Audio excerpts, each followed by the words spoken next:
one, kill it.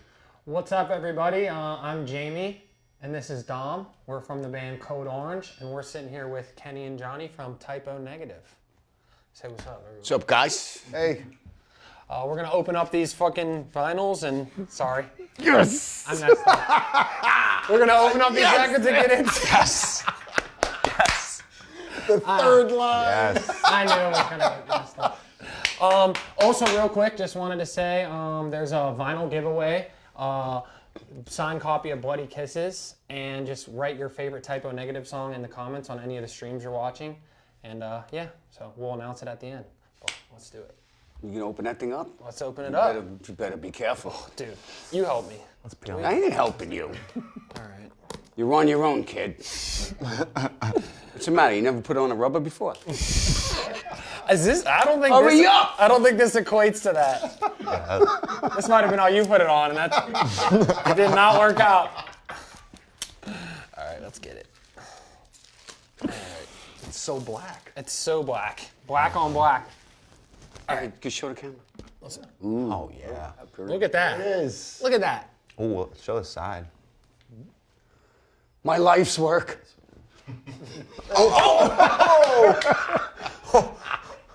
All right, so this has been the worst moment of my life. So now you're gonna open this thing up and bring up some horrible memories. Let's bring it up. All right, slow, deep, and hard.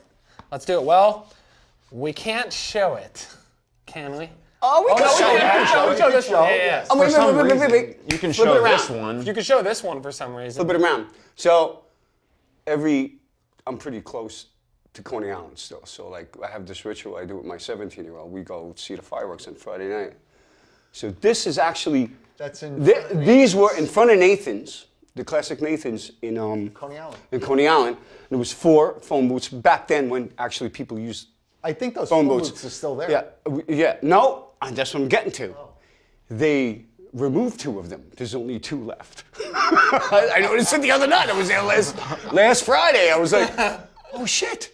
They took the other 2 phone booths out. And they took the ones they took out was Sal and Peter. So only me and Josh's phone booths are in Coney Island now. Yeah. Wow. I swear. A lot of people don't even know what a payphone is. Damn, look at how tight my ass was like 28 years ago, man. To be honest, You know what? that's an ass we can show. Peter, right there. Peter, he got pissed at me for years because he was like, "How come you're not holding? You don't look like you're pissing." Sometimes you free piss. I pee like that. Yeah, you can piss like You that. hold it when you pee? If you ever go to like a wrestling event, they're holding it like that, and their pants are like all the way down. Yeah, man. You just let it go, right? You let it go. Anyhow, these two boots are gone. Let's open it up. Let's see. Okay, now we got. Oh, this is nice looking. Very. Please don't drop it again. Mm. There we go. This is the D train. This is actually the D train. Let's tie it. And, I don't know if it was the day we did this photo shoot. It was the same day we did the photo shoot at the phone booths. Yeah, pull out the records. Pull it out.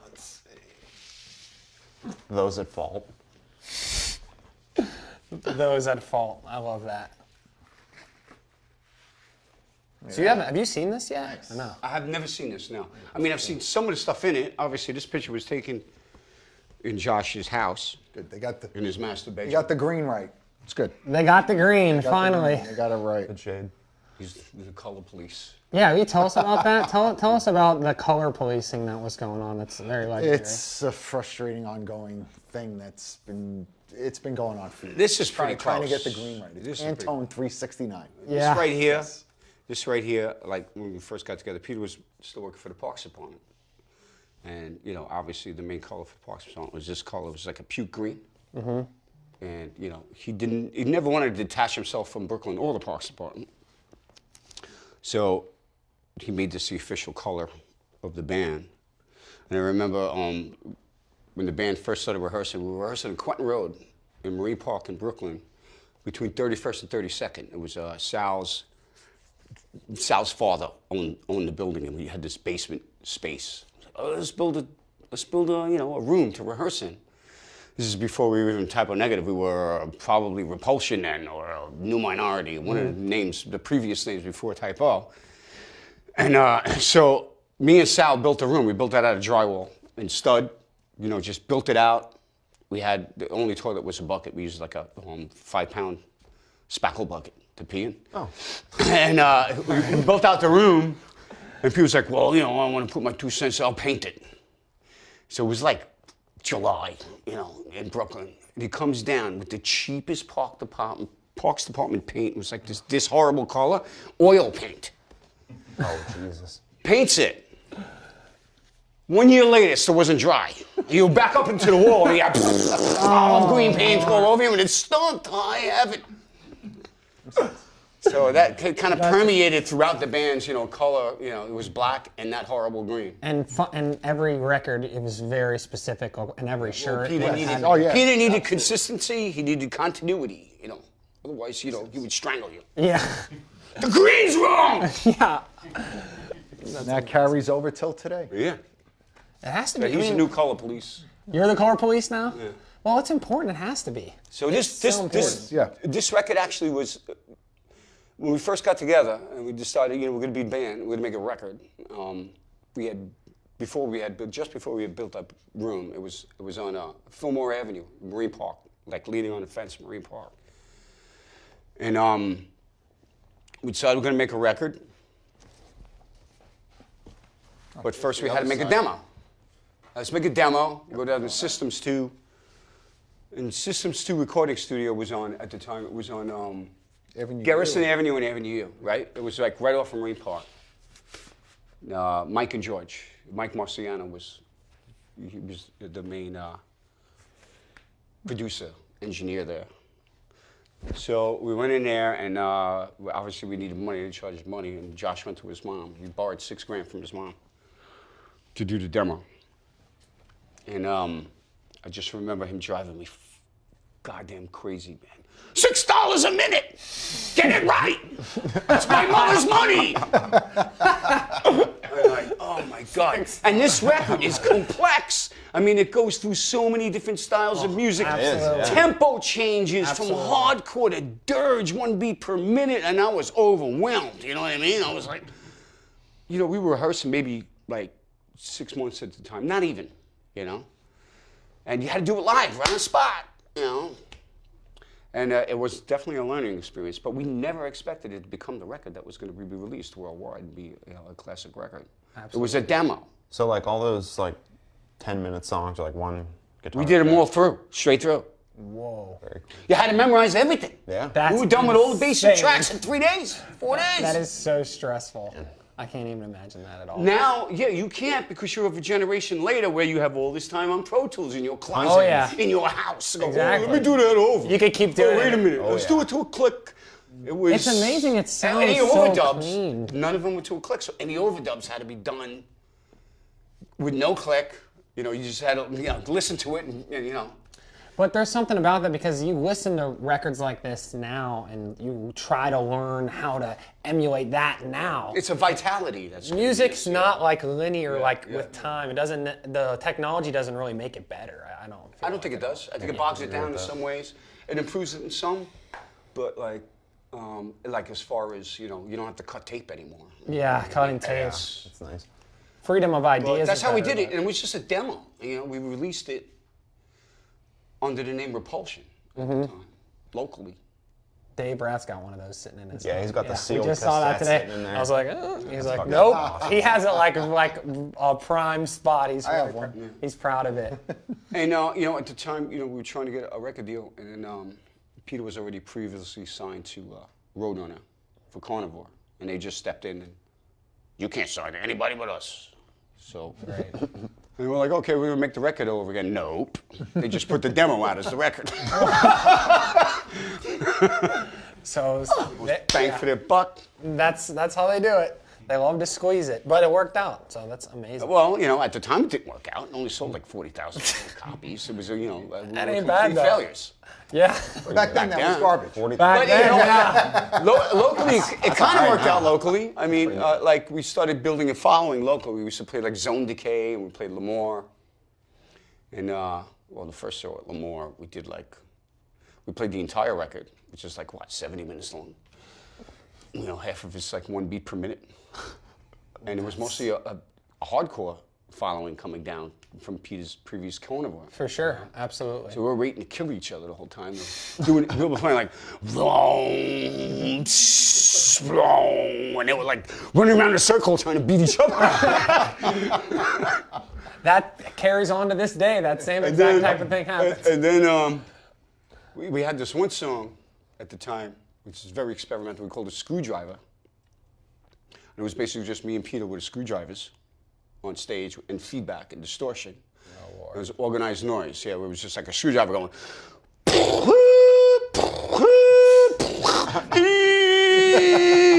For like 15 minutes. People were like, punch me. They're waiting for the spot to. And then halfway through the set, we didn't even get through the record. We played a carnival cover. And everybody just started destroying each other, and then they started fighting, and the entire audience left the building to beat each other up outside of Lamar. And there was nobody there. It was 5 people there. Played like 45 minutes more to nobody. Was there like a? So what I'm saying is, Yeah, yeah. if you think this is a success at the time, believe me, it was not. Oh yeah. Was there a thought of like when you were doing that of kind of trying to go against what he had done in the past? Oh, we always did. We always kind of like went against everything. I mean, our first tour was Typo Negative, Biohazard, and Exploited. Oh yeah. That's 1991. an amazing tour. That's a lineup. Yeah, it was amazing for me. I had a friggin' great time. Yeah. The wheels are falling off the van every 2 seconds, man. You can imagine Pete Steele and in a van. Oh man. And it was great. I mean, most of the shows were canceled because of the Exploited. Waddy's friggin' drug deals and not getting into Canada. And after a while, like these guys, it was none more negative. I just left the van for Typo, and because they were kicking me out every other day anyway. So I ended up driving with the Exploited, and we almost died twice on the highway. That is amazing. And then, that tour ended in Kansas. Pete clicked his heel three times, and I'm leaving. Oh. Goodbye. It's done. The last show was at the Outhouse in Kansas, and this is like 1991. At the time, there was this kid with dreads. He used to run these hardcore shows, literally in the middle of a cornfield. Like going to the show, like dust would be kicking up, and you'd see like the band in front of you, and there'd be like a dust cloud for miles on the horizon. We've definitely And played some corn. it was a concrete room the size of this room. Yeah. That they threw you. It never changes. Somehow it's 2000. There you go. And 18 and 19, shit. and that's still the same. No, that was it for Peter. He was like, I'm going home. No, he tapped out there. You want to put it on? Throw it on, bro. I'm not allowed to touch that record. Yeah. I think just click the button and then it'd be good. Put it on top of the belt. Oh, you guys gonna play this shit? Yeah, let's play it. Yeah. No. Hey, we're just gonna play it lightly. How about that? allowed We'll to. keep it in the It'll be background. Set the vibe. It'll be in the background. Throw it on. All right. Well, we know what song we can't play. Can't you play Elvis? We know what song we can't play on this stream. As long as it's low, we can do what we want, I think. That was the start, anyway. It was a very, very modest start. Probably my favorite Typo record. Locally built. Really? Yeah, Wow. probably, yeah. Really? Were you in? It was just you guys in the van, or did you ever have to get like? He was working for us. Yeah, He was driving you the weren't. van. I know. I was in the van. I was in the van. He was driving for us. Johnny was working for us at the time. 'Cause I was, That's how he started. He's the same thing with us. He joined the band after just coming with us for so long. Drum tech, driver. What Yeah, else? whatever. Me kicking him while he was like the drum tech, I guess. Yeah. the dumb tech. Dumb, yeah, truly. Dumb tech. Amazing. All right. Let's do another one. No. Oh. No, wait. We can show the You back. worried about this picture? Oh my God. That's very extreme. He's got some fucking shit growing on it. Huh? There's Yeah. something growing on it. Up. Yeah, what's up with that? There we go. That's my bad. We're going to start with the cover because we were told not to. You know what? I think this is what I think we do. Just give him a flash. Can we No, I'm going to show it upside down. All right. Doesn't really matter. put like something? I mean, an asshole upside down is the same way as it is right side up, isn't it? Yes, it is. So we had a problem with this cover. No. That was actually a picture of a sea urchin. An upside down sea urchin, actually. So this record was actually it was an answer to all the failure and ignominy. It's a good word there, of Slow, Deep, and Hard. So when we released Slow, Deep, and Hard,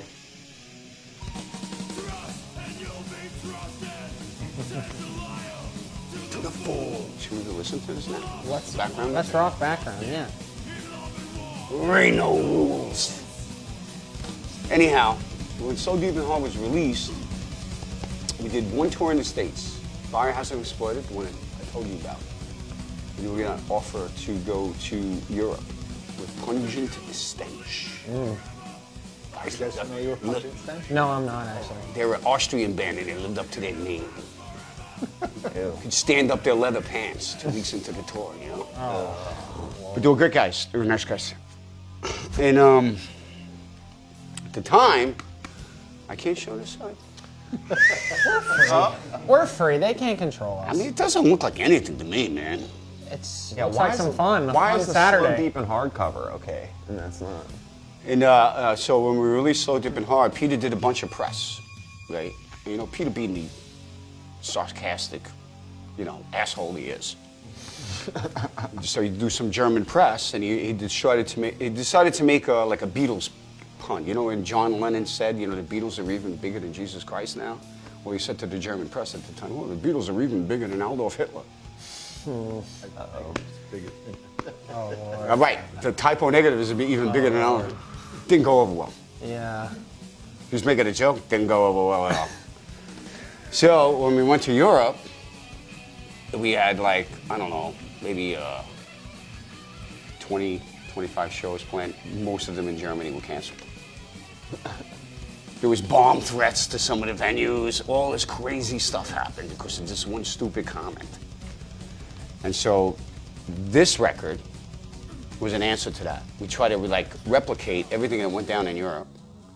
There's an actual bomb threat where they escort everybody out of the venue. It was Stuttgart, and then let everybody back in. Lord. So this album was an answer to that, but it was actually not even done. It was not even live. This album was done in Brooklyn at Systems 2, not so live from Coney Island. So it was a fake live album, and we started it with the audience chanting "You suck," Yep. which was Peter's idea right from the start. It's great. It's like, Peter, you know, you're going to start this. This is going to follow us for the rest of our lives. He goes, whatever. So for the rest of our careers, Oh, whatever. every time we went on stage, we had thousands of people chanting, "You suck." That's great. He knew he needed a reaction one way or another. It works. But it is not live. It is not. It's not. We know It that. never was live. Well, a lot of people think it was. Oh, really? Wow. Yeah, what was the perception like of that at the time? Like, Excuse me? what was the perception like that at the time? It really wasn't much. It was not. Everybody ignored it. Nobody thought anything The of it. lack of. It was like people in the neighborhood that dug it, you know. The cover was like the only thing that really got any kind of like. Whose idea was the cover?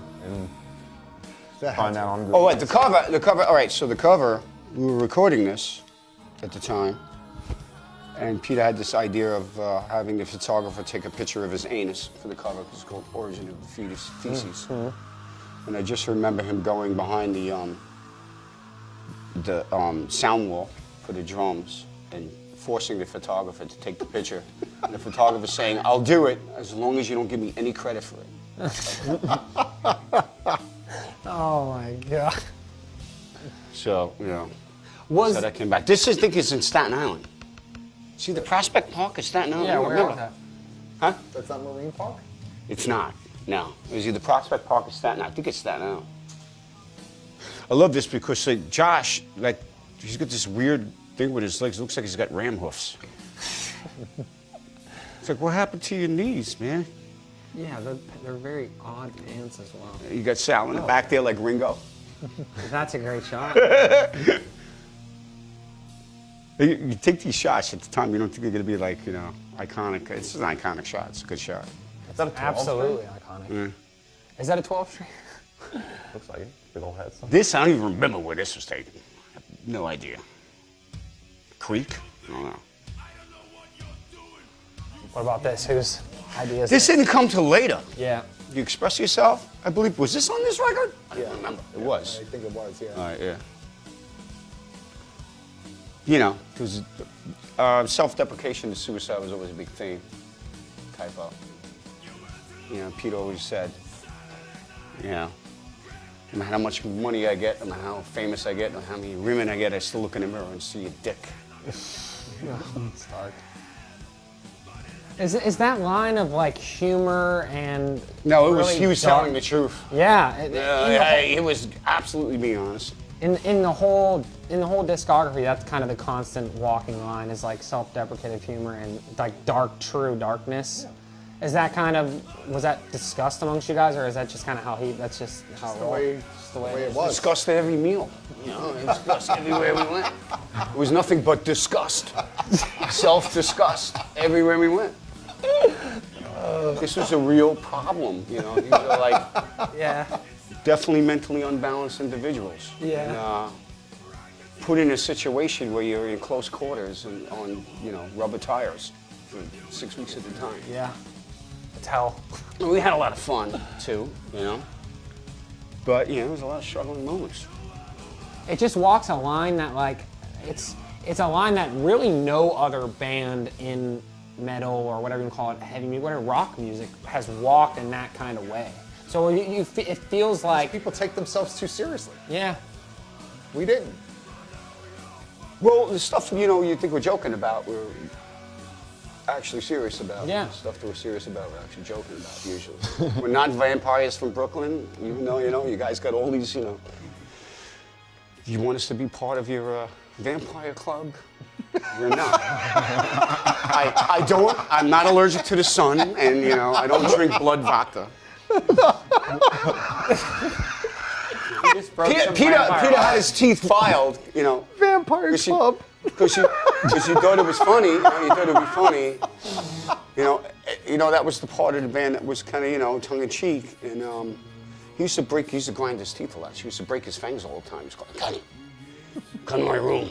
I broke one of my fangs. You gotta help me find it. Oh. He'd go in his room with crazy glue, you know. Oh, wait, I think this is it. No, this might be some crack from last night. This is it! You know, and glue him back in his mouth. Yeah, what do you do? Stick them back in there? Yeah, I used to glue him right back. With like super glue or something? Yeah, super glue. How long does that stay on?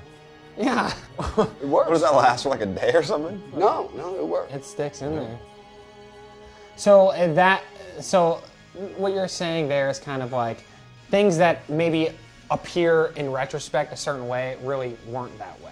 In terms of like the aesthetic and the image, you know, or the whatever. There was a camp element to the band. Absolutely. That was added purposely, you know. But underneath the camp was the reality. This is definitely one of the realities. It's like darkness wrapped in like Camp, yeah. in camp. And that's what's great. That's what people love about it, I think, and connect with about it, though. I think that's what people were able to identify with. Exactly. And you match that with such a strong, like, visual, you know, presence. Also with Peter, he was very in tune to exposing the folly of humanity. That's why Devo was one of his favorite bands of all time. Because they exposed the complete folly of humanity. You know. So that was definitely a very embedded thing. What he wanted to portray, what he wanted, you know, people to understand. We were making fun of humanity. You know. It's a good way to peel back the layers on it without it having to be. It can be dark without it being constantly beating you in the face for being so dark, you know, because that's like more like reality. That's more like real life. It's you laugh about stuff that you. It was broken up with stupidity because we're Yeah. also assholes, you know, we're idiots, you know, dumb assholes from Brooklyn. We were There's jokers. not. We were joking around all day. We spent most of the day laughing. You know, the other half of the day crying. After dark.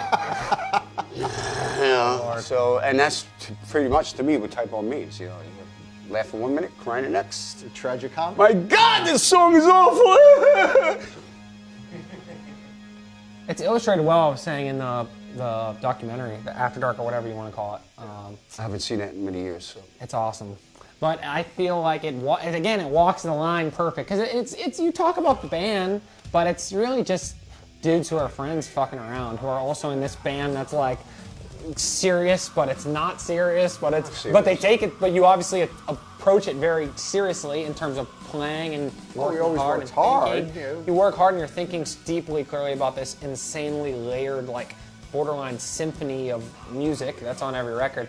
But then it's just also dudes like pouring on each other's dicks and stuff like that. So it's like the perfect. It's that line. Here we are here. You couldn't you couldn't live in that all the time. No. To be like that serious or like when you were working on music, and then the other part of it is the opposite end. To be absolutely ridiculous. Absolutely. And to be able to laugh at yourself the entire time. Oh, I can't put it that way, right? Let's leave this on display. We can be free. Maybe like sideways, diagonal. All right, let's do it. Here we go. Let's keep this one out. Oh, not that side up. All right. Bloody kisses. It's a big one. Oh, yeah. Iconic. Here, open this thing up. Open this thing for me. It was a photographer, John Wadsworth. Yeah. Wadsworth. That was his wife. Josh is still pissed off about this because it's supposed to be two goth girls. And she's got blonde hair.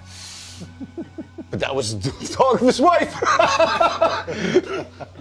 She's kind of goth. I mean, I'm in here. I'm in this picture. She made her talking, my hair was crimped Yeah, like 80s. definitely. You know, it's like, what the hell? he still talks about that. Yeah, Josh That's the still can't attention get to over it. He can't detail. get over it still, you know. I mean, whatever. That's awesome. You know. But that's how the whole career of the band went. You need two goth girls. you have a blonde with crimped hair. It's off a little bit. But that happened every aspect of the band. But just, it's on the outside, it's funny because it looks like it's the only band where the opposite happens because it seems so specific to a it's point where not. most It's bands It's like never Seinfeld, get. Bizarro World. Yeah, straight up. Come on, man. You know, it's like Black Sabbath. You know, Paranoid. You know, they were going to call it War Pigs. There's a guy with a sword, a really bad picture of a guy with a sword, and then they changed the name last minute to Paranoid. It's Spinal Tap. I can't watch Spinal Tap because I've lived it. It hurts you. It's not funny. Every aspect of the movie I've lived through. You know. The pod, you're stuck in the pod. This was the last minute photo. I remember that. He was like, Wadsworth. I mean, this is a great photo, and it was his idea. Did different people take the promo photos on each record, or was it?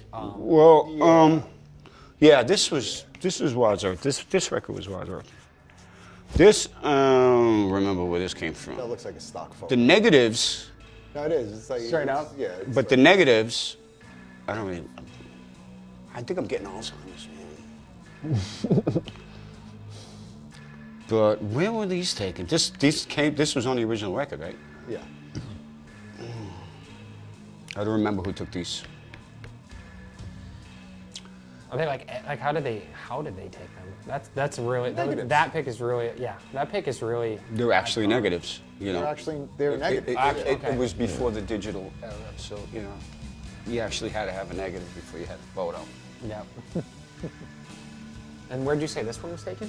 This was taken in the same location at a studio where this was taken, in the same day. It was like an old, I want to say church or something. It was a church. Can you show? I like the shadow he got here. I mean, he was a good photographer. I love the way how young I look here. Ugh. That's a long time ago. Josh has got the broccoli rob. He looks very like angelic. Like you see That's a good picture, Like the Josh. stained It's a good glass photo, Josh. pictures of Yeah, people, yeah. like a beautiful. church. And this is when nobody was sleeved. So like, Josh always ordered his clothes all through a magazine and stuff because he couldn't go to like the local mall because people would be like, Staring at him. now, you know, your grandmother is sleeved. Yeah. Let me see this. Can we show that real quick? Let's show that to the camera. Good. Oh, sorry. Right. Whose lips? Oh, whose lips are they? I think they're either Josh's ex-wife or... Why don't you call him right now? I'll send Call. him a text. I'm gonna call him right now. Hang out. He's gonna be on the air even though he doesn't want to be. Hello? Get him in. He's right now, he's picking up some bodies up in East New York. He's like, I have this woman, she has no legs. Wait a minute. What is he? So he's an ambulance driver? He's a or he- paramedic. He's a paramedic for the city of New York, man. He works in like some of the worst neighborhoods in the world. So if And you he's have a probably problem, picking up a body right now. That's terrifying. Let's call him up. Hang out, Josh. you get into a car accident, there's a chance that Josh could come to help you. That would kill me probably if I was lying there. Well, if you If don't it have a was me in chance. car accident, that would kill me Yeah. because he would let me die, I'm sure. Shh, wait.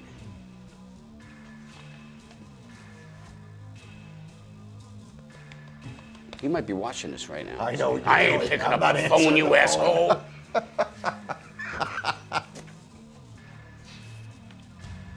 Yeah, he's not picking up the phone. He must be watching. He knows what's going on. Nice try. It's some local girl's lips. I'm sorry. Some local girl's lips. I don't remember who it was. Josh's ex-wife or. With the correct green. Again, correct. That is the correct green right there. I hope they all are. Good job, Mark. There we go. Only took a few years, but we got it right. You know, it seems so long ago, but it seems not so long ago in some ways. Yeah, right? Sometimes it seems like yesterday. Like you find yourself like telling like war stories from around this time, and it's like, holy crap, that was 25 years ago. It feels like when 25. You're, and you're in a band, it's like time. I was born Becomes, 25 years ago. We were born 25 years ago. See? That's true. But it's even like now, we've been touring for probably like 10 years or 9 years. Yeah. And sometimes stuff that was like yesterday feels really far, and sometimes stuff that I was like 18, I can remember it, or I can't remember it. It's just, it messes you up. You're just always on the road, always doing the same thing every day. People are like, what countries did you go to when you go to Europe? I'm like, I have no idea Yeah. what you did at all. Your experience is totally different. When we started touring, there was no cell phones, there was no computers. I remember on Hollywood Boulevard with a pocket full of quarters, calling home to my girl, Bonnie at the time was not my wife, and her breaking up with me on the phone. I'm leaving you! Please insert 18 more quarters into the, wait a minute! Oh no!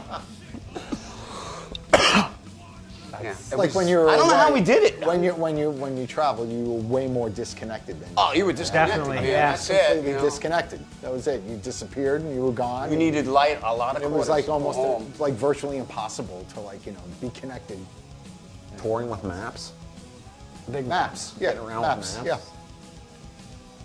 You know, every year it gets farther away from that, because even when we just started, it was different than it is now. It wasn't anywhere nearly as immediate when we were like in high school touring and stuff.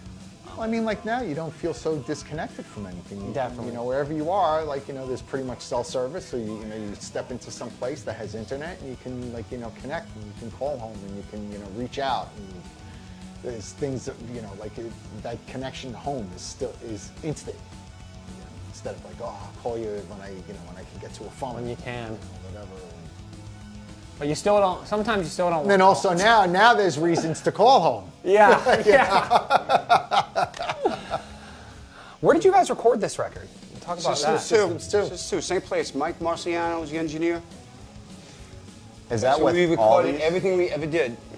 You know, I mean, we never left Brooklyn for anything. You know, we couldn't. It was hard for us to get a rehearsal space at Rockaway because Peter had to cross a bridge. Josh, Everything had to be in the neighborhood Is that because he had to order from the same Chinese food place for lunch every day or pizza. Josh had an issue with Rockaway too. Josh hated Rockaway. Yeah, both of them. They want to leave Midwood. But I mean, the recording studio was great. It was a great studio. It was, at the time, state of the art. This is going back. We're doing 2-inch tape here, so it was before Amex went under. So it was a great studio, and obviously had something going on there. Absolutely. As far as the work environment. I guess the synergy? We're at home. Why leave it? we were home. You know, like all of our recordings, everything revolved around, you know, ordering food. That's still how it is. honestly. Right, there was a Chinese. Right, there was a What do Chinese you want for restaurant lunch? right I next didn't to eat the breakfast studio. yet. Yeah, it was a Chinese food place right next door. Yeah. One time we were rehearsing with our other band, 740. This was like This is right a before true Peter story. died. This is right before Peter True died. story. So we're rehearsing on Flatbush Avenue, like the same place that we started. You know, and so we were hungry. Let's go to the Chinese food place next door. There's a Chinese restaurant like at the end of the block. So we're in line. There's two people ahead of us, and we hear the Chinese lady. She picks up the phone, and She's like saying, what? And I hear this voice coming through the phone. she goes, "What do you mean no chicken fingers, only claws?" Look at this. That's a Pete Steele line. You know? I told the woman. Give me the I phone. was like, give me the phone. And she's like, what? I said, give me the phone.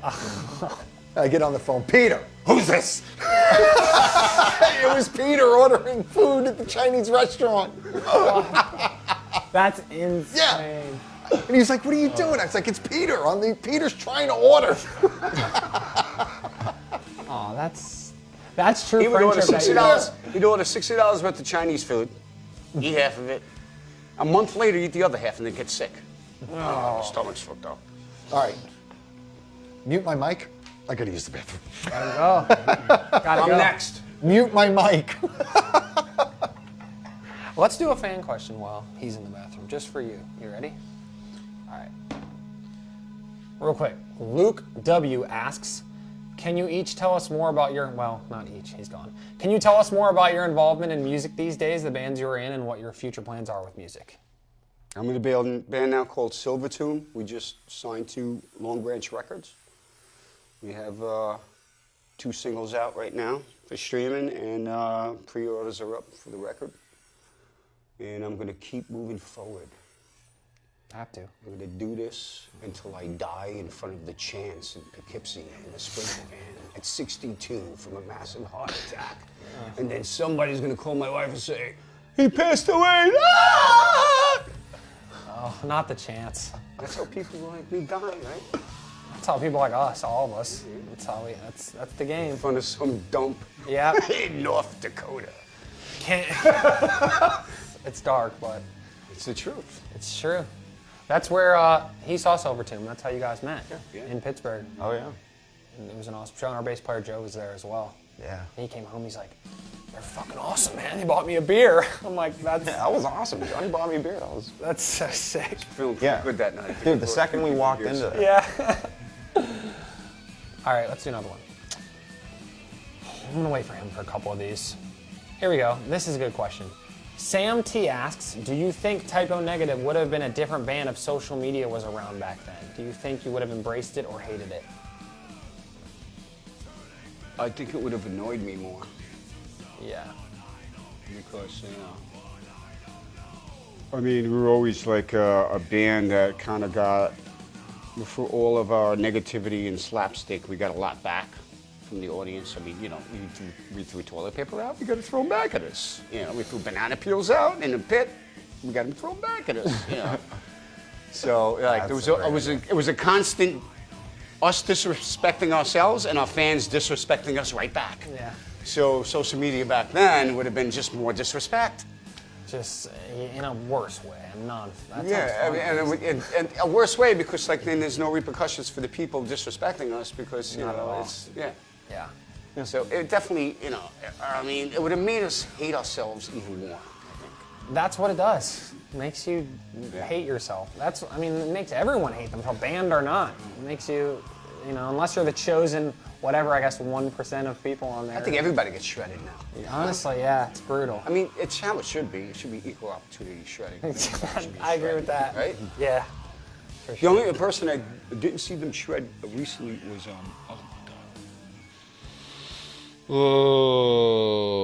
who's the guy from the '80s that just got throat cancer? Mustaine did? Oh yeah, he was dancing. Who? 2 tickets to Eddie Money. Eddie Money. Eddie Money. Sorry, they did not shred him. Eddie Money. He's got esophageal cancer. He doesn't get shredded. Oh, well, So that that's might what you be need. the, That's what you line. need Yeah. to have people behind you these days. You need esophageal cancer, whatever, colon cancer, whatever, Yeah. Not AIDS. Not, I'll you'll be still shredded get for that too. Okay. I feel like, yeah, it's very dark. You basically, your only way out is death of the darkness of social media. Well, no, I It's think the only time people come together and, say anything positive about anybody.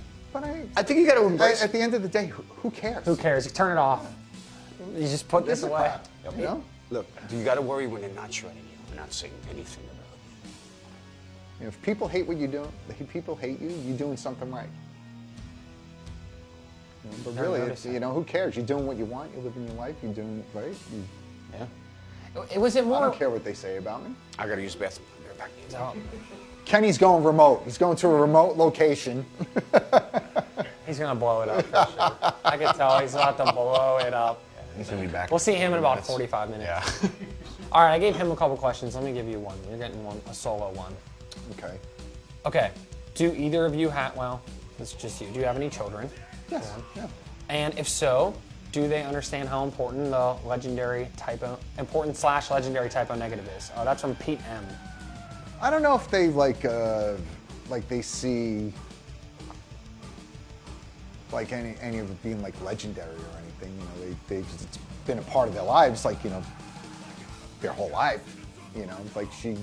Like Anya's kind of into it.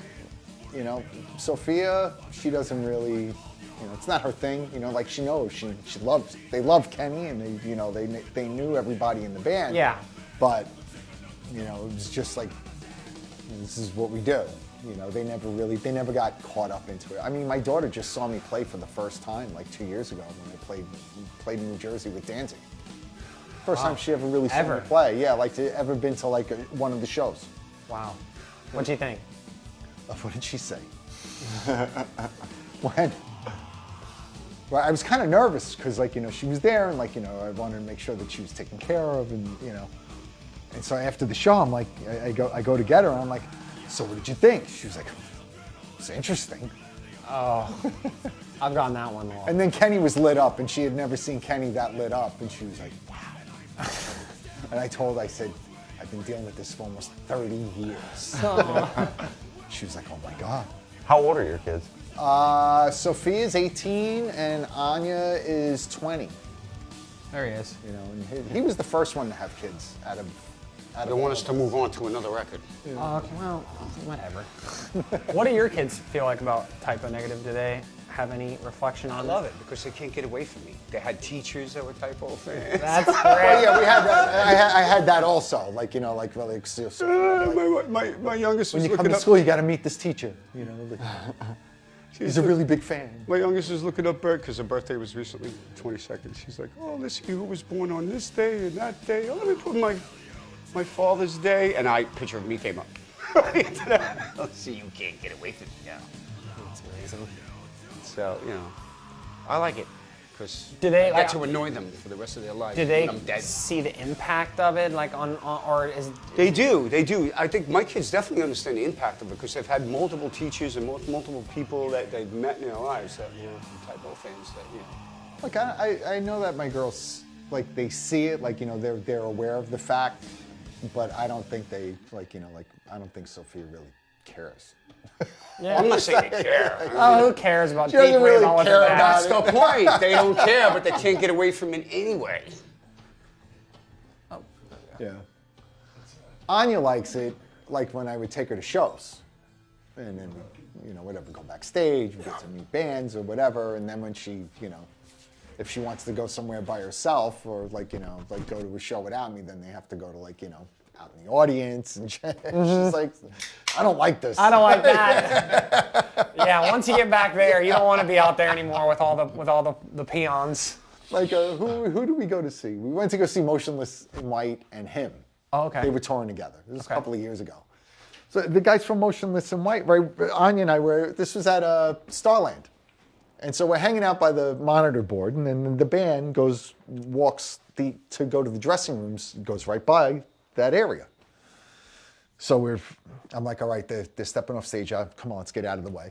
let them walk by, and as they're walking off the stage and stuff, the singer was like, "Hey, you're in Danzig, right?" I was like, "Yeah." It's like, "Hey, whatever, nice to meet you." I was like, "Dude, just go do what you got to do. You just stepped off stage." He's like, "Oh, come in the dressing room, have a drink. Come in." I was like, "Oh, all right, yeah, see you afterwards."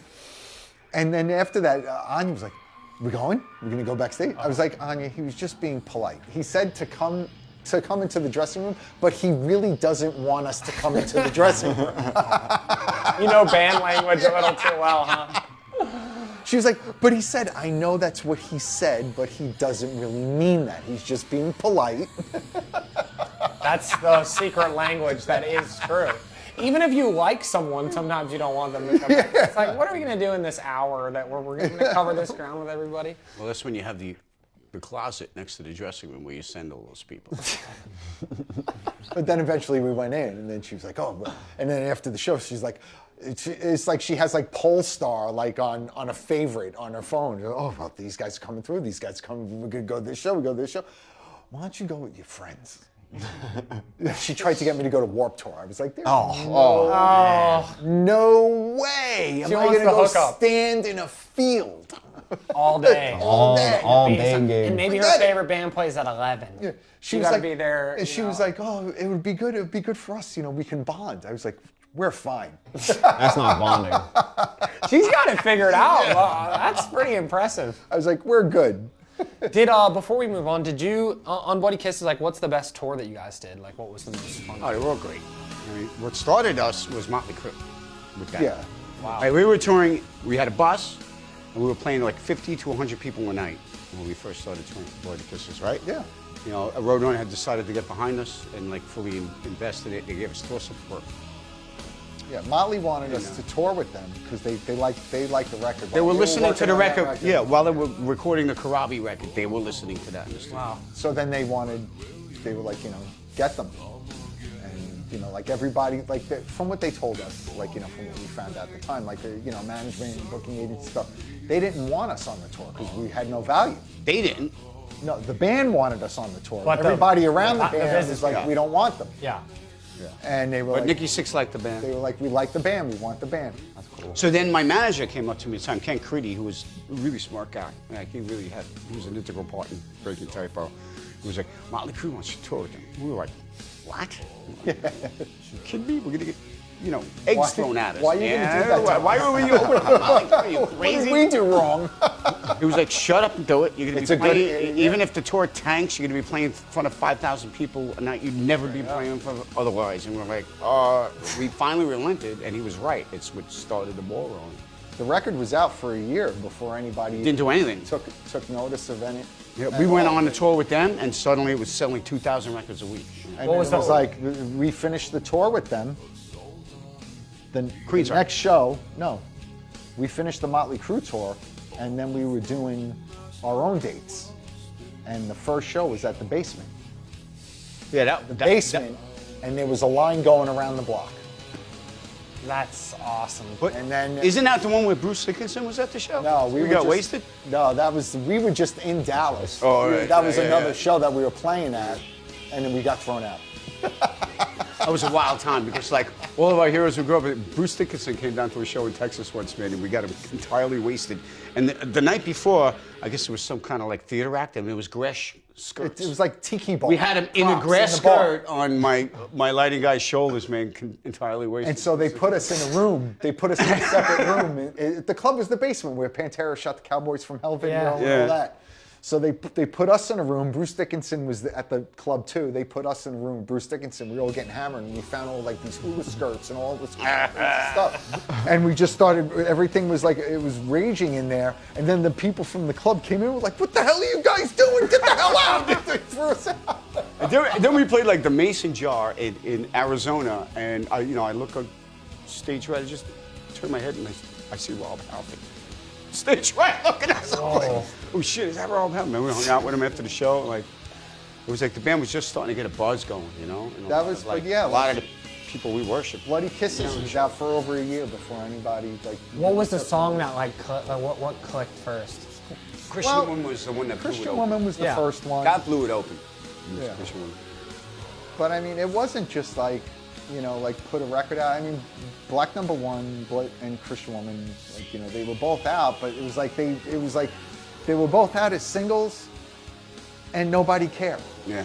And then like a year later, after we toured Motley Crue, then it was like, oh, who are these guys? And then people started discovering the record, and then it started getting played, and that's when Roadrunner got involved, and they were starting to really make a push for it to try to make the record successful. Yeah. At the time, Oh yeah. the music climate at the time was, this is what determined your career, whether you're going to fail or not. Beavis and Butthead. Yeah, we got. They on gave you Beavis the and Butthead. thumbs up, and they put Black Number One. And they liked us, Thumbs up. thankfully. If they went like that, you were done. Your career was over. Damn. A cartoon. And then what was like the peak of that record? Christian Woman was the peak of it. When I would say like probably when we were touring with Danzig. you think so? How long was that into? I thought it was Pantera was the peak of the record. No, it got That was bigger. the after last. that. It got bigger. He's saying the peak of the record. Right, the peak of the record. It got Like bigger. the- the record got bigger after the Pantera tour. Okay. So then Danzig came after Pantera?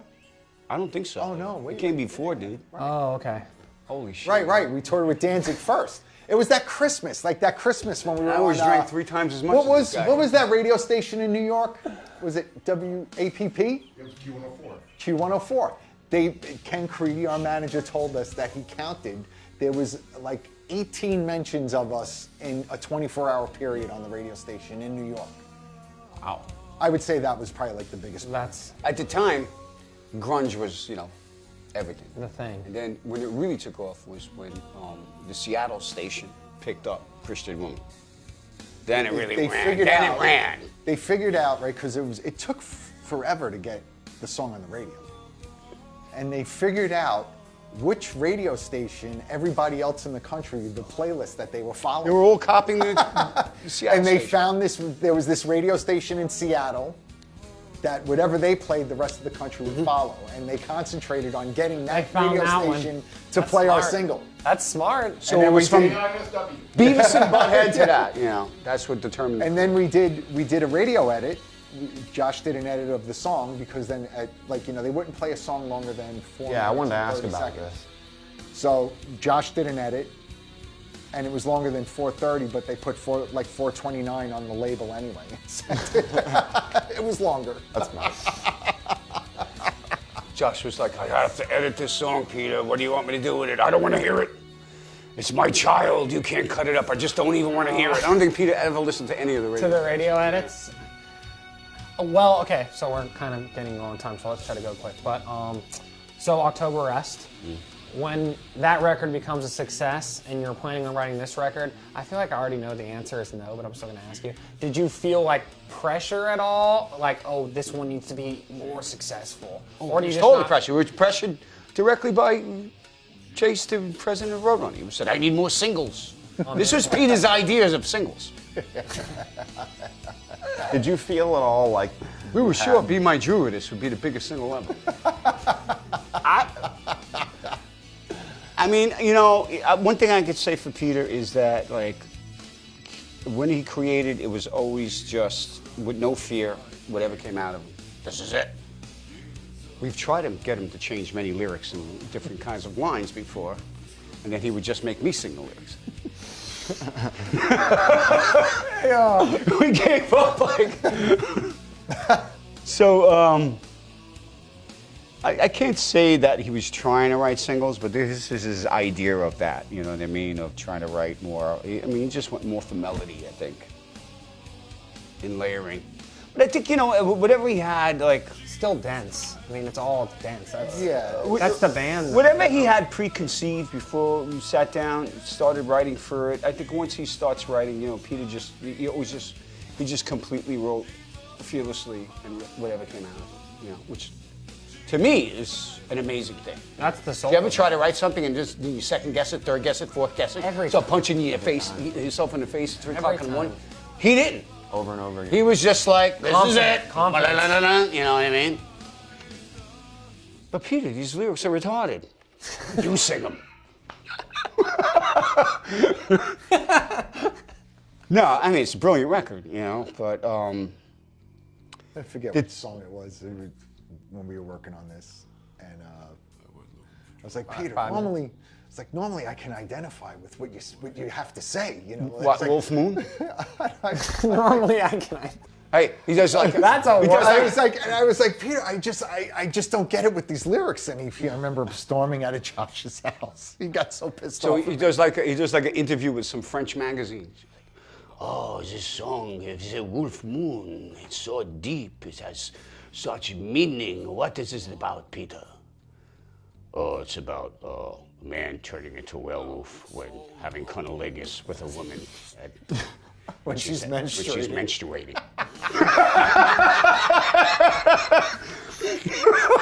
That's amazing.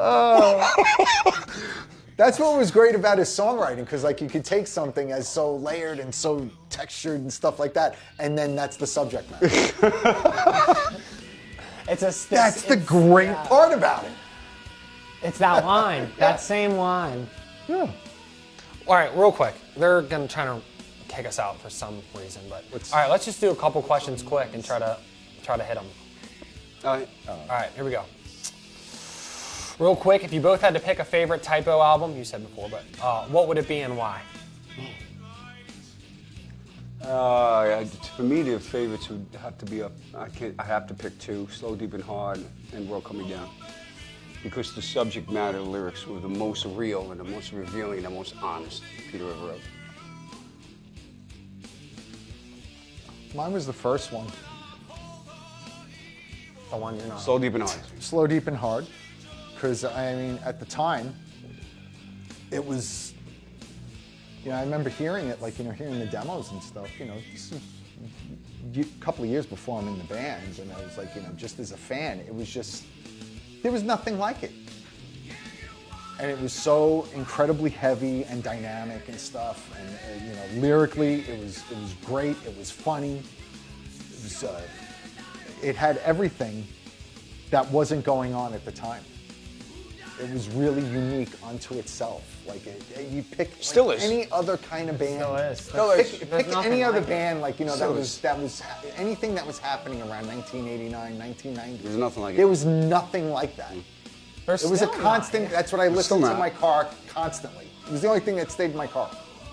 There's not. If you think about typo negative, what is a band that you put other than bands you toured with, just because you're from the same?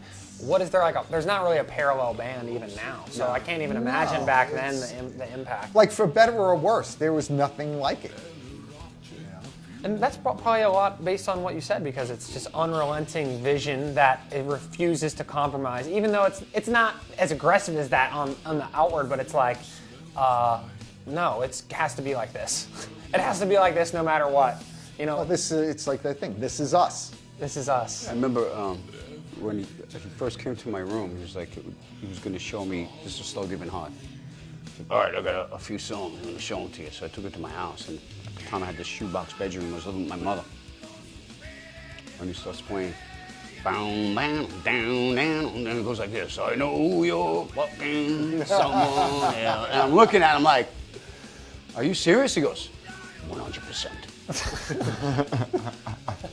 I don't know what to think. You know what I mean? It's like, You just go for the ride right then. that's what I did, yeah. That's amazing. All right, let's keep going real quick.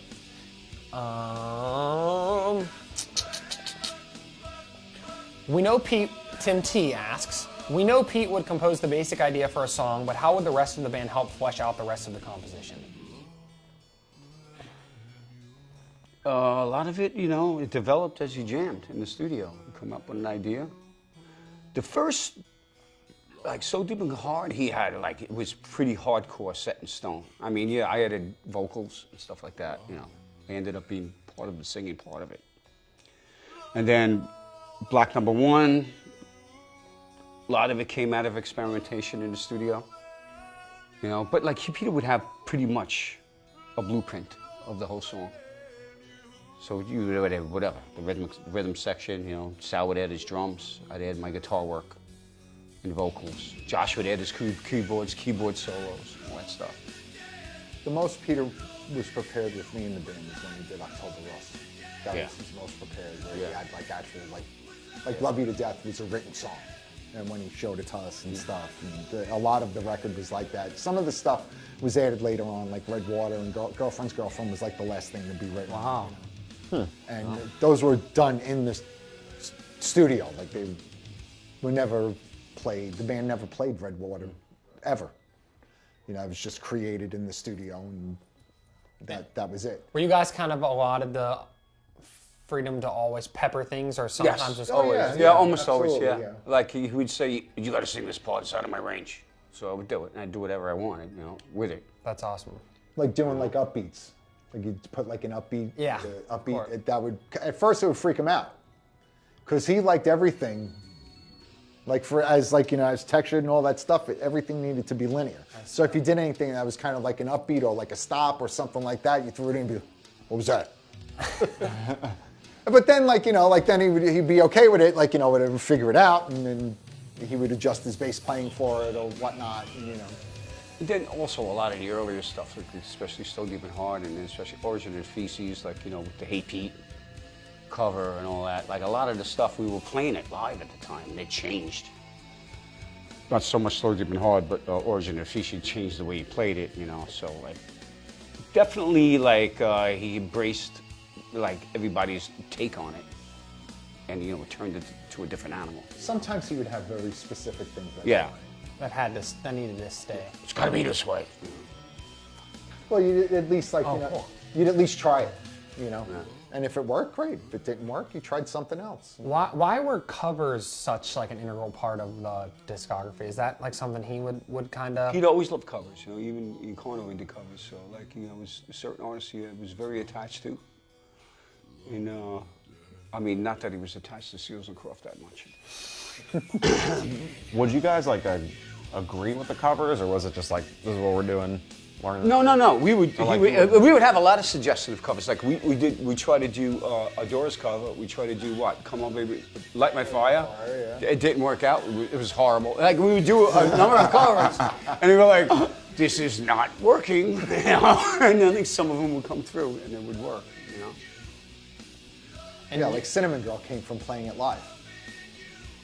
And then he was like, I want to put it on the record. And so we did. It changed up a little bit from what it was originally, how it was originally played, but the basic idea was there.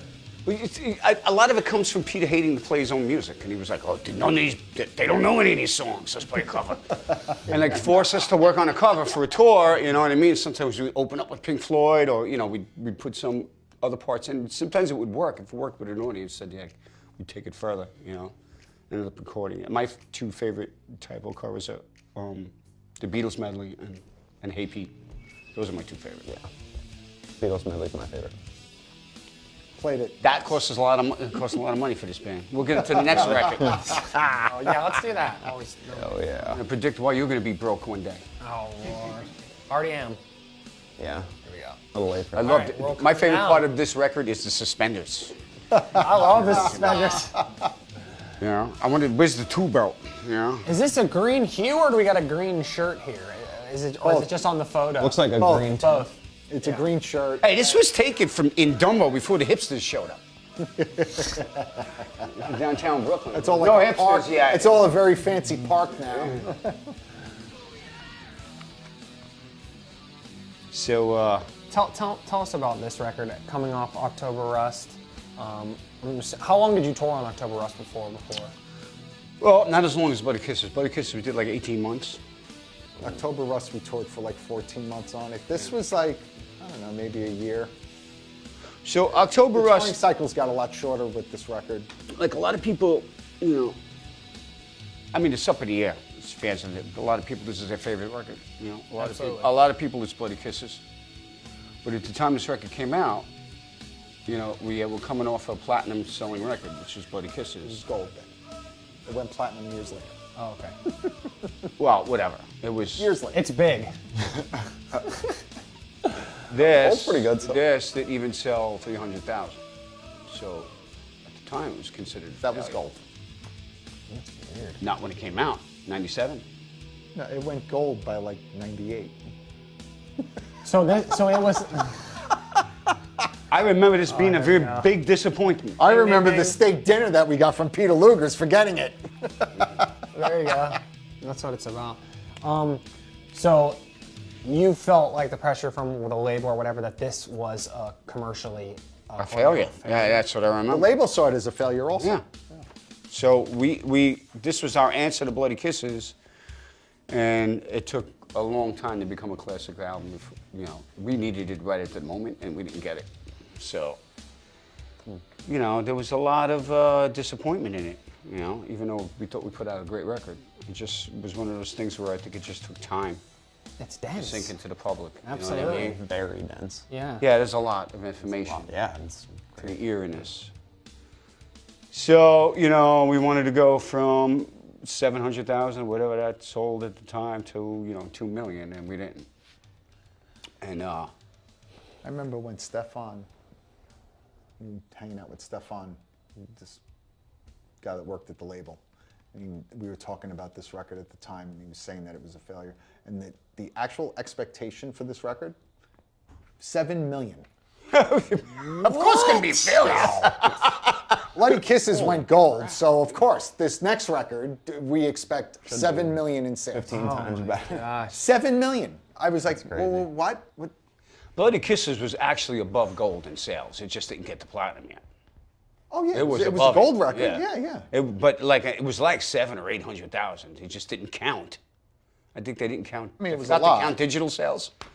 There weren't digital sales then. Oh, whatever the hell it was. They forgot the digitals in the future. Yeah, oh, geez. Yeah. They left What the was there? digitals in the future. What's that? There was There was the mail order stuff. mail helped put order. it It was the over- mail order stuff. Helped get it certified platinum, Yeah. like Columbia House and things like that. Like like that wasn't taken into account. They were just going by SoundScan numbers, and then it was like well, what about this other stuff, whatever? And it was like, oh, you actually did sell 1 million records, and then we got our plaques. So we were platinum. We just didn't know it. Yeah. Until this failed. Until this failed. They let you know. But of course, the album is not a failure. In the end, it's not a failure. It went on to be a very influential album. Of course, yeah. It just took longer for it to sink into the consciousness. And like you said, like that's interesting. You said it's like we needed it now. And you needed it then. You always need We it. were only home. We were only home.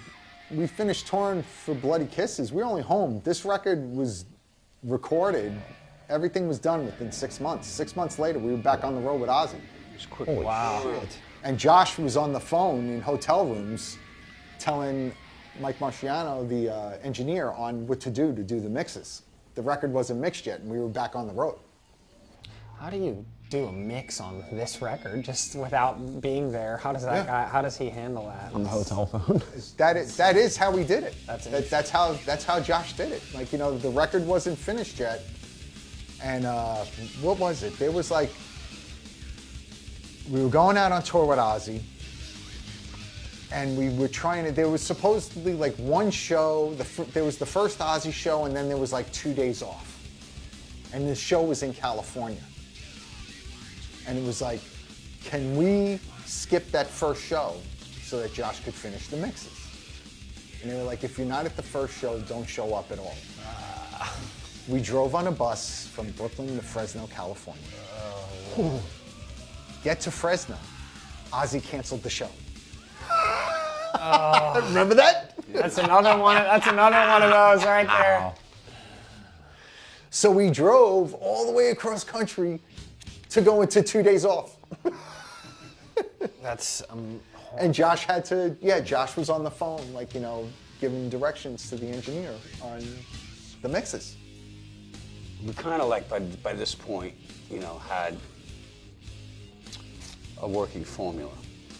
What we were trying to do. I mean, at this point, like especially with October Rust, I mean, the amount of tones and sounds got so dense that it got more complicated, but definitely had a working formula. That record building up. That record was done a 24-track analog, and then there's like 50 digital tracks on it, something like that. It was like over like 60 tracks. It sounds like it. Yeah, it is. It's like a. And at the time too, like like integrating digital and stuff, it was like a new platform. It's innovative. It's very innovative. I mean, it sounds like not to say this has anything to do with the soul of the record, but it's almost like scientific in the way that things need to be arranged with something like that, so you can hear everything. You're being forced to do it. Yeah. There's all the ideas and tones in there. Everything has to be separated Has and to all right. fit. And Yeah. the more elements you add, the But that makes it so listenable now. Like, I'm sure Yeah. you can't see it at the time, but now it feels when you think about the mix or the panning and where things sit, where it's like where records it's are made living. now. Yeah. It's just other records weren't really being made like that at the time, especially in rock and metal. You know, I mean, I still think it's a feat of production on Josh's behalf. you Of know? course. I mean, to get all that stuff cut to it.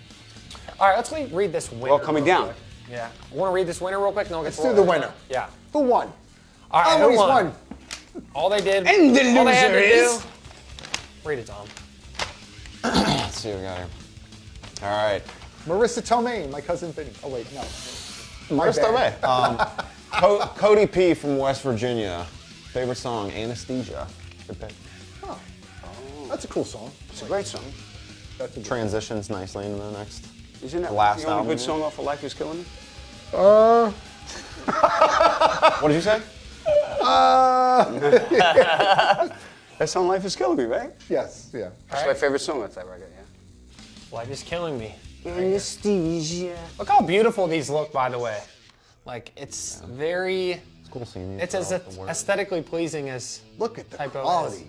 High quality, lots of green. Is it 180 gram vinyl? Let's find out. It's a lot of grams. The weight contest. Should have went with the weight contest. Very green. Is it the right shade? Yes, it's the right shade. Beautiful. Good. Dude, I mean, we joke about it now, but this has been going on for years. The green isn't right. The green constantly being wrong is legendary. You know, it's Stonehenge. 18 inches, 18 feet. Like a lot of the stuff. I mean, there's like, these are actually our feet with the with real New York City toe tags. There was like a whole thing about obtaining the toe tags, right? Yeah. I forget what the story was, but it's like you're not supposed to have the toe tags. Like regular everyday people aren't supposed to get them. Yeah. Somebody was able to get one, and those are our feet, just like on World Coming Down. Those are actually our skulls. Let's look at that real quick too.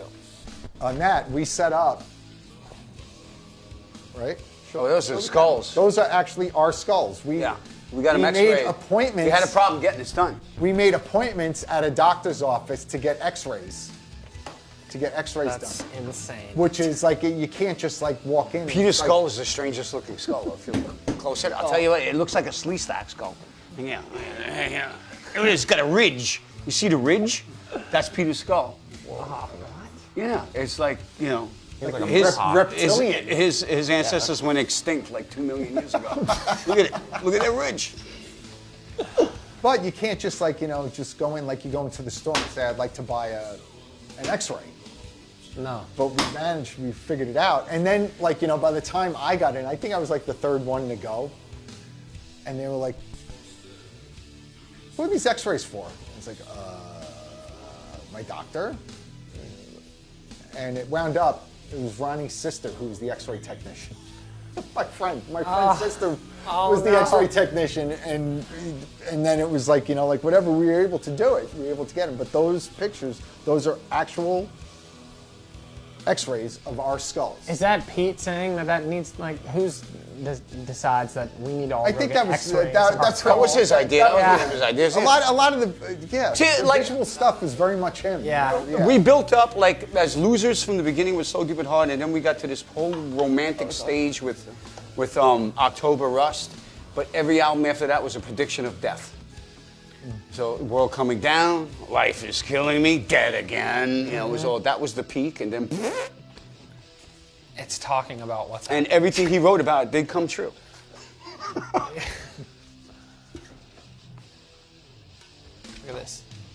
also something that you get with the record. What's that? I haven't seen that. Like that. All the track lists. Oh, the track lists. And we got, oh, this is awesome. Awesome. Comes with a poster. Love that, man. When I was a kid, you got a poster This with is every amazing. record. I know. You never get that anymore. Look at how young we were. Smells cool. How they looking, I can't see. Pretty damn cool. Pretty good. Came out better than I thought. It's great. I think there's one other little thing in there too. Here, grab it. Let's do one more question before they're gonna kick us off. All right, one more question. Now it's gotta be a good one because this is it. This is it for us. A fake life is killing me. Tour Oh, pass. right, the laminate. Yeah. Right. Oh, you got that's laminate? cool. The unlaminated laminate. It's like a game card. Yeah. We should do typo negative trading cards. Trade with your friends. Or to trade psychological disorders. Here's a good one. This is cool. This is about other bands, but your guys' experience. You guys toured and played with some other legendary bands back in the day, like Pantera and 9 Inch Nails. Any cool stories you can share about Dime and Vince or Trent, or stories about any other amazing bands you've shared the stage with back then? Here's a cool story. Trent, We smeared cat food on Trent. that was on the microphone. Oh, on the microphone. What was the name of that band?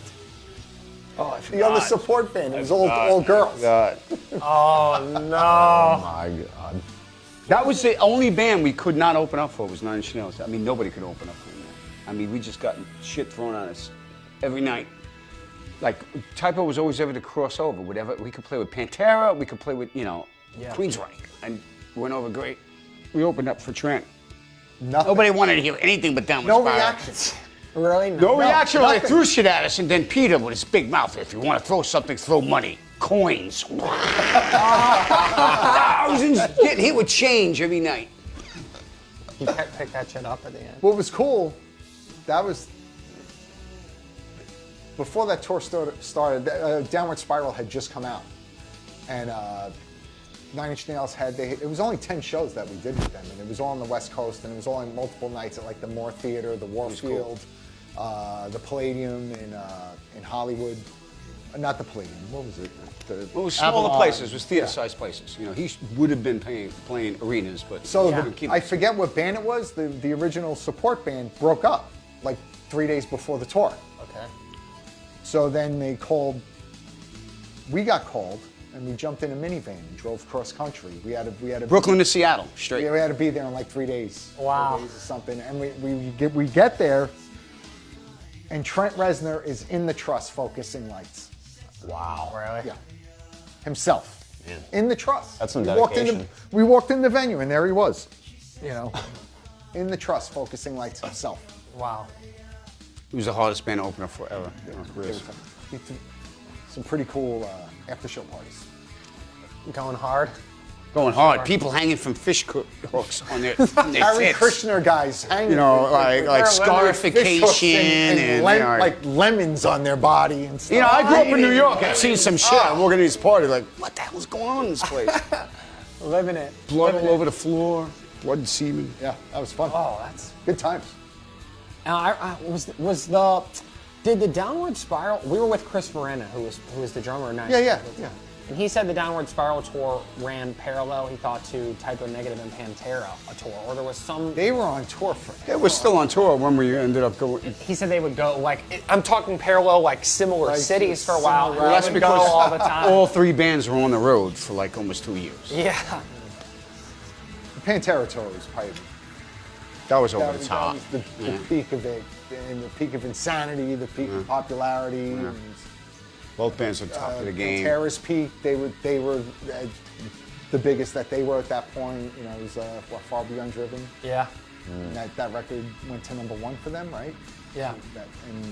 Yeah, That tour is headlining arenas. in the documentary. Yeah, you guys are throwing toilet paper at each other on Oh stage. yeah, that was the last show. They got banned from the Thomas and Mack Center for a couple of years for that. Really? Wow. That set, it was half the set was just They feedback. played like 3 songs. And then we just started tackling them and throwing shit at them. And it was just feedback. That was a lot of fun. We had a great time, man. We had a Looks like it. Lifelong friends from it too. It was back in the 90s. No matter what we did, we couldn't do no wrong. And then we did Ozfest with them too. Probably the band that we toured the most with was probably Pantera. Yeah. And the crowds always worked. Oh yeah. It never really felt out of place or anything. Because we can always throw in a hardcore song from Slow, Deep, and Hard, or play something Yeah. from this, or play, we had a lot of. Yeah, it was. Yeah, Okay. that was a wild one. I gotta wrap. He's telling me to wrap it up. Okay, we're Wrap it up. Our overlords, our Facebook overlords are telling us we have to wrap it up. But thank you so much for watching. Please get the None More Negative box set, Roadrunner Records. I'm Jamie. This is Dom. This is Typo fucking Negative right here. And we really appreciate it. Thank you for letting us do this. We're Thank big you, fans guys. of Yeah, you. thank you so much. This is awesome. Thanks, guys. Appreciate it. Boom. Get it. Thanks, man. See ya.